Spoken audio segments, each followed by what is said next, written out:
Hi everybody, welcome to the Cops Continuum. It's been a while since I've done a video, but there's another video that's gone viral. An arrest out of Colorado. So far it's had 10,000 views. There's a guy that was pistol whipped by a police officer. Officers were called there initially for trespassing and warrants. I don't know how the person that called in knew that the guys had warrants, but warrants have to be verified. So it's kind of a thing that people do try and get the cops there faster. You know, they'll say person has warrants, person has a gun, just because they want the cops to get there really quick. So they just say things that they think will make the cops show up faster. So at this point, I don't think there's any verification that the cops have probable cause to make an arrest. They do have probable cause to detain these people, see who they are, see what they're doing, and we'll see in the video here that both police officers' body cams are on. It's a split screen, so you're going to be able to see what's going on with both body cams, and you'll see that officers pull up, two guys take off running. The guy that gets pistol whipped stays behind, and is somewhat compliant in the beginning. But then he gets a little resistant. Nothing major. He's not like pushing or fighting. But we'll watch the video and we'll see what happens.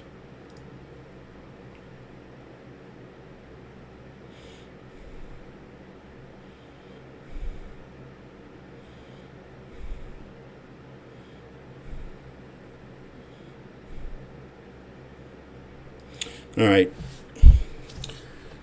If you're going to put your hands on somebody, put your hands on them. That's the way I was trained. That's the way I feel about it. If I'm going to take you under control, then I'm going to take you under control. If I'm going to just talk to you and find out who you are, then I'm going to ask you to sit on the ground. I'm going to ask you for your ID. I might ask you to stand up so I can pat you down. It just depends on the situation. Those are all situational. Officers have to make that decision. But to immediately put your hands on somebody, if these guys do have warrants and they're taken off, if they don't, then you run their information and you go from there. But right now, I don't see where we have a crime of any kind. I see some businesses around here that probably called in and said these guys are trespassing. So there were several different options. You walk up, you talk to them, you ask them for their ID. Taking off and running isn't really a crime. It's an indication that they probably do have warrants. But you had two guys take off, one guy stayed behind. So for officer safety reasons, I think it was a good idea that these two officers stayed together and dealt with this guy.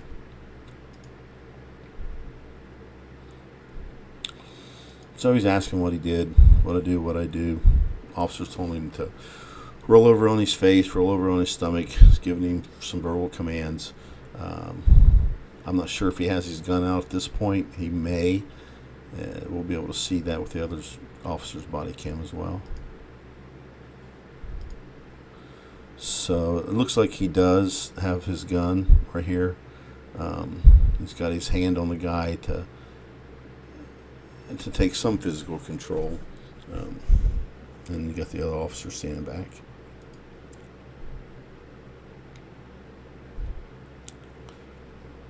Sounds like she's on the radio, calling in, giving the description and the direction that the other two guys ran. And she's walking over to assist this other officer. So immediately this guy's in a defensive position. Officer's got his gun out, pointed at his head. That's an unsettling situation to be in. So he's in fight or flight right now. That's just the officer put him in that position, fight or flight. He's got the gun pointed at him. So he's already in a position to where he wants to get away from there. That's just a psychological response to anything. Someone pointed a gun at you, you want to get out of there, or you want to get somewhere where the gun's not. So That's what we got here. And I'm not trying to defend this guy. I'm just telling you the psychological process that goes through someone's head when you got a gun pointed at it.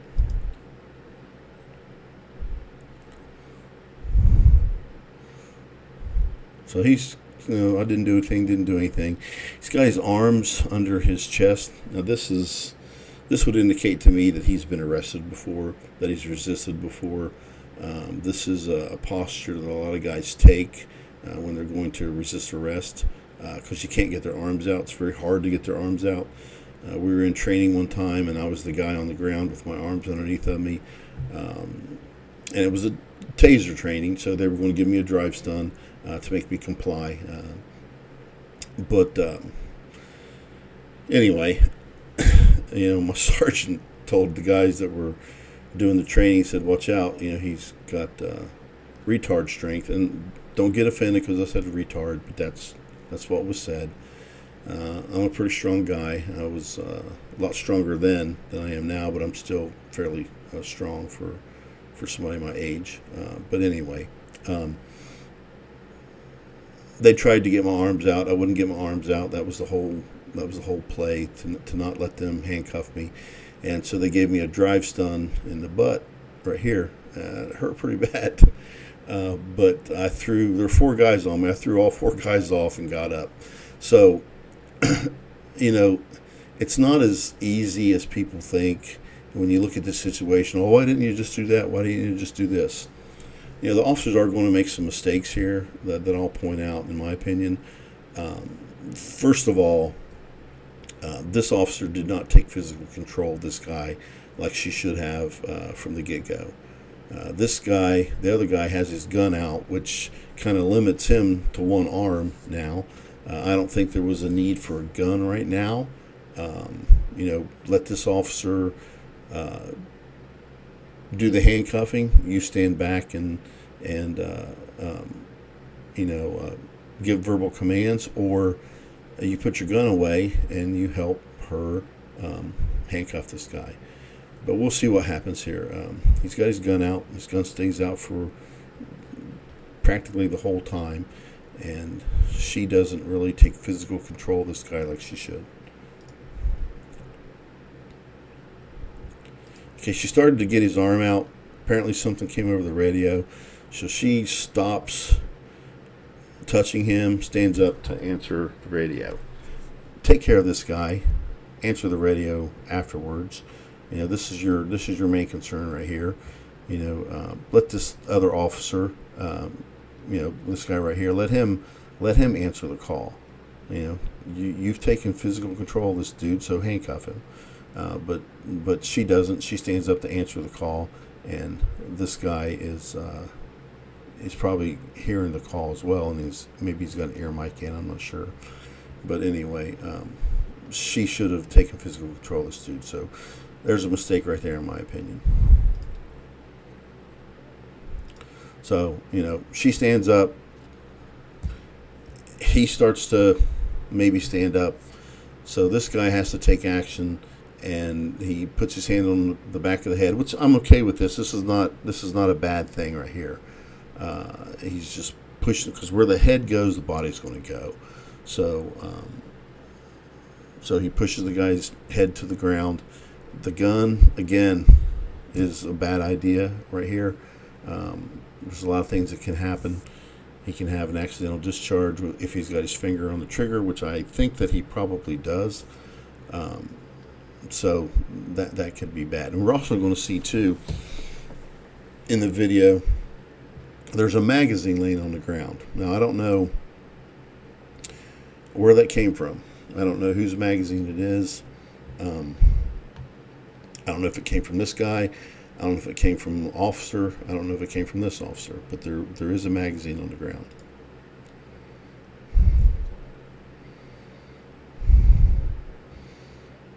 So he's giving the commands, hands all the way out, all the way out. Guy's starting to comply, but at this point, I think he's concerned. If he does have warrants, he's concerned about going to jail. He's already got a gun in his face, got a gun to the back of his head. The officer tells him he has, I've got a gun to the back of your head. So this guy's probably thinking he's going to get shot.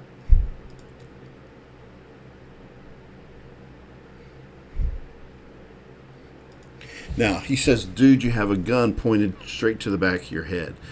This guy hears that he has a gun. He's like, I don't have a gun.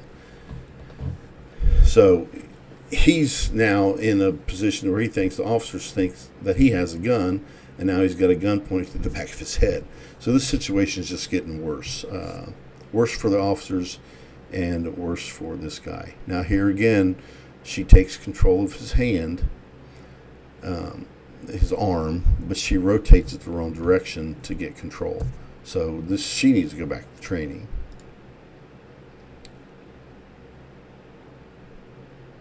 Okay, you see that she brought it toward his head when she should have brought it back toward his butt and rotated it out so that she could get control of that arm and bring it back to the small of his back. And then she could have sat on his butt and got the other arm up and handcuffed him, but she doesn't do that. So she needs to go back to defensive tactics and handcuffing school. So poor job on her.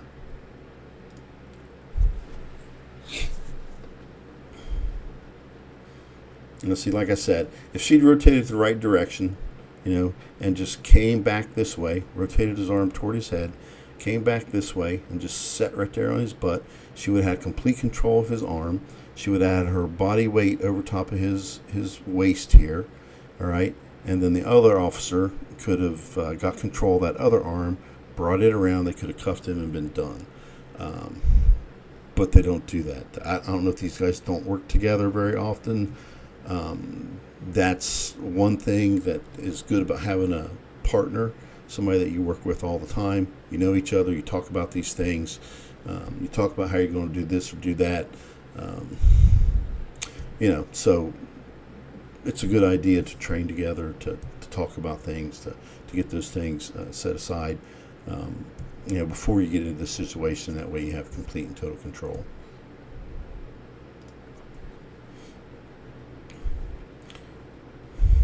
Now he's saying he's fighting. He's not really fighting. He's resisting. He's, he's bad guys read you really well. I could give you a bunch of different scenarios where bad guys have told me how they size people up. So he's got it in his head. Yeah, this guy's going to shoot him, but he also has it in his head that these guys aren't really taking control of him.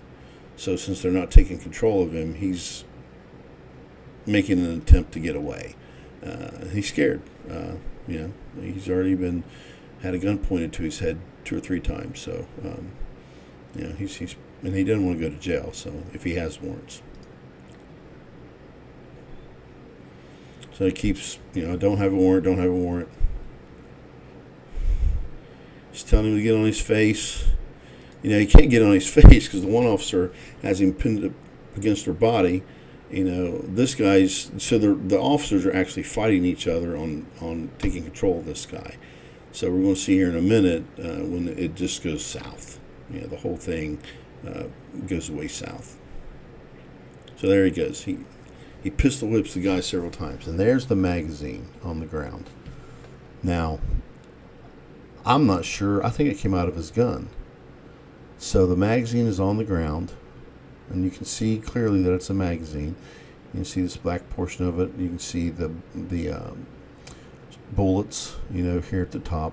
So a magazine has fallen out somewhere, and I think it came from his gun.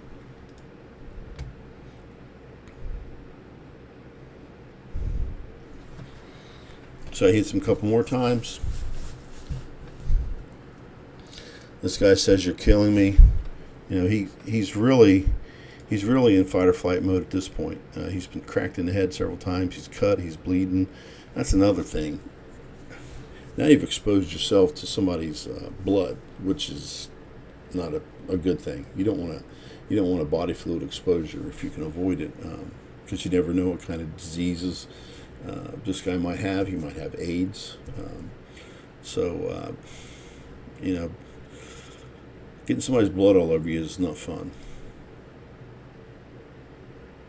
So he's got his hand up on his head, like this in a defensive posture. So he's he's in defensive mode right here. So he wants out of there. He wants gone. He wants out of the situation. He keeps saying, "You're killing me. You're killing me." The guy's generally, I think he's afraid. He keeps putting his hands up. Defensive posture. He just wants out of there.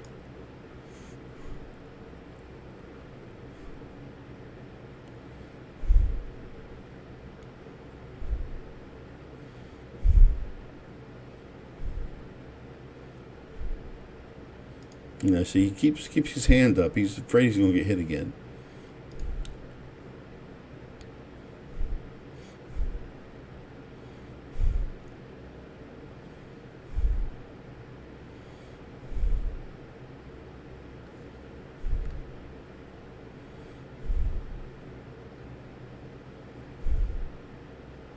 So now he's choking him. Got his hand on his throat. So he's done some things that just aren't really trained techniques. He's choking him. He's beat him in the head. This is a pretty good sized dude, and the girl's not. No, she's not a little small, dainty little thing either. So, in my opinion, they should have been able to take physical control of this guy. Maybe some strikes to the legs, maybe a couple of shots, to the shoulder. But you're just not supposed to strike people in the head. That is not a trained technique, unless it's a situation where you have no choice, and that's got to be articulated in your arrest report. Why you had to strike the guy in the head. Now, I struck people in the head a few times, but I was able to articulate why I did it. So I had a guy file police brutality charges on me one time because I kneed him in the forehead, but the situation was such that I had no choice. He was fighting this. Other officer that I was with had done a brachial plexus strike. It didn't work. There was a gun that had fallen out on the ground, and I told my partner to disengage, and then I just kneed the guy in the face and ended the fight. So, Internal Affairs didn't even call me in. They just looked over my police report and said that's all they needed, and that was that. So if you're able to articulate why you did what you did and justify why you did what you did, you're in good shape. But this is not a justified situation. We've seen earlier on, you could see the taser that the other officer had, and they could have just brought the taser out and tased him. I think they do tase him later on in the video, but that's too late for that. He's saying I didn't even run. He was just sitting there. I hit the wrong button. Here we go. Yeah. And I keep saying stop fighting. He's not fighting. He's laying there. You're choking him. But officers say that. And they say that you're trained to do that, so that people know what's going on. But he's... This is kind of unsettling. You see this huge contusion on the side of his head where he got pistol whipped, and then he's got all these cuts and contusions on top of his head. So this guy got beat about the head pretty good. See that? Look at that. Look at that goose egg. Thing's huge. And now I think the guy's just in fight or flight mode. He wants out of there. He wants to go. He's done.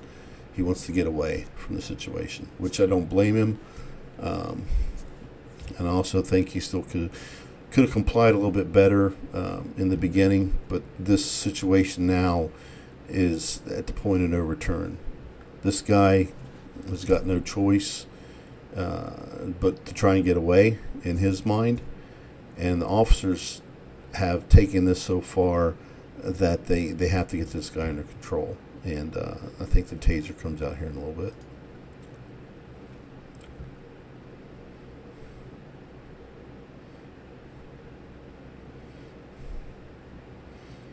Now, I don't know. He says, go for my gun again and I'll shoot you. I don't know if he went for his gun or not. I don't know if it was just, his hand went toward the gun or his body went toward the gun during the situation, or maybe the guy put his hand up because he thought he was going to get hit again and touch the gun. Who knows? I don't know. But I think the latter is probably the situation. The guy put his hand up, and didn't want to get hit again and touch the gun, and the officer felt that he was going for his gun. Now, he could have shot him at that point, but fortunately, that's not what happened.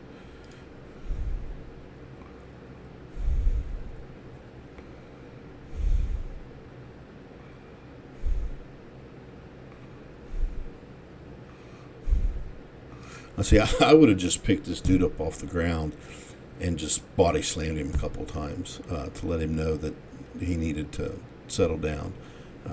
But that's just me.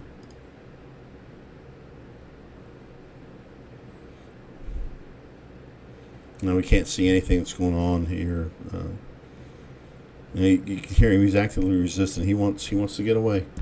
Gun is still out right there. So this gun should have been put away. I don't know why he still has it.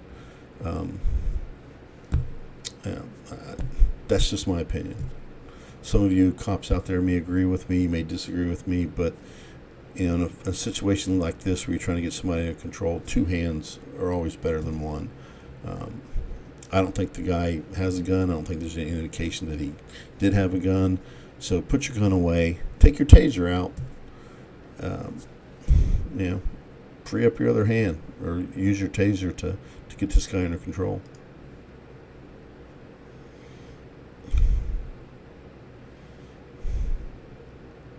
I'll see.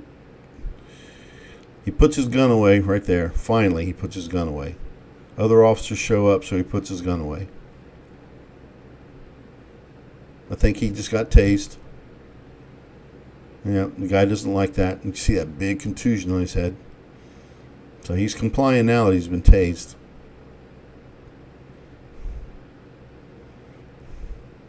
You'll see this guy's rotating his arm.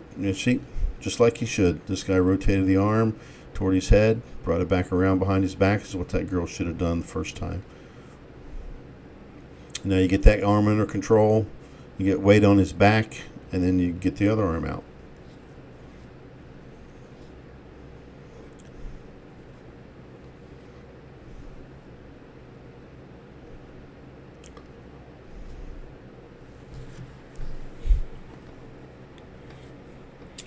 They're asking if other officers are hurt. One officer's got blood on her, but it's his blood. His blood's on everybody. So I don't know if you've ever seen a head wound, but head wounds they bleed a lot. Sometimes they squirt blood. It's pretty freaky.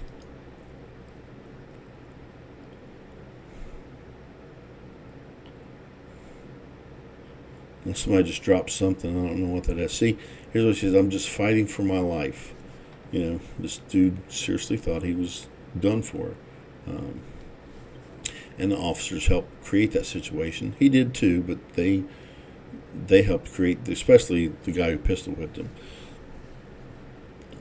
So from the get-go, the whole situation was escalated. And it was escalated by both parties. Those guys ran, which is fine, run. This guy was taking control of, but the lethal force was brought out from the very beginning, which I don't feel that there was a need for. Now, hindsight being 20/20, in some situations, if this guy would have had a gun, you can't beat the drop, which means that if this officer takes his gun out, this guy can't beat this officer because this officer already has the gun out. If this guy has a gun and the officer has his gun in his holster and he pulls out the gun, this officer can't beat him on the drop. So it's kind of a catch-22 situation. I've seen guys take guns out immediately. I've seen guys not. If I went on gun runs or runs that there was violence involved, then my gun was out.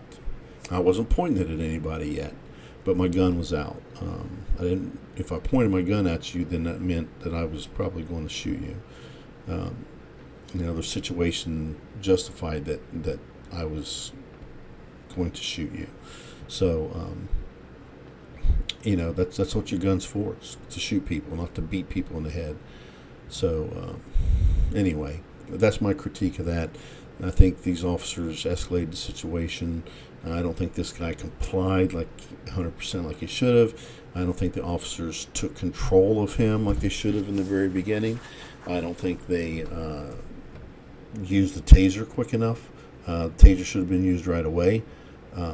That's what it's there for. That's why you have them. That's why departments got them. It's for these situations, and it was used at the very end, but things had gone too far at that point. So I think it reflects bad on police officers. I think it also shows that there are some officers that need additional training. Most departments train defensive tactics once a year. If you're going to be proficient at anything, I think you need to practice it more often. When I hear the media say, officers need more training, I don't disagree with that. It's always good to train. The more you train, the better you are at your techniques. So once a year I never thought was good enough, but I was big into martial arts. I practiced stuff. I went to the academy after work and sparred, messed around with other officers. I did a lot of stuff in my garage. So there's you have to practice to be proficient at something. So this is a pretty good indicator of an officer who probably just went to training once a year, and that was it. So she needs to go back to training. And there needs to be more training when it comes to fighting, when it comes to wrestling, when it comes to handcuffing techniques. I've seen a lot of situations where if the officer had some skill when it comes to fighting skill, and I mean stand up, ground fighting, those things should be emphasized with police officers, because I think there's a lot of situations where if you had good skills, you could have controlled the situation a lot better. And I think this was an example of that. He's saying the other guys ran, you guys beat me up, which that's what happened. They ran, he got beat up. So from what I've heard so far, this officer was fired. The other officer was he was charged with some assault charges, and I think the female officer was charged with some misdemeanors for not reporting the situation. So that's my critique. Hate it or love it, but you must like and subscribe. And if you hate it, make a comment. If you love it, make a comment. We'll go from there. All right, you guys have a good day. Till next time.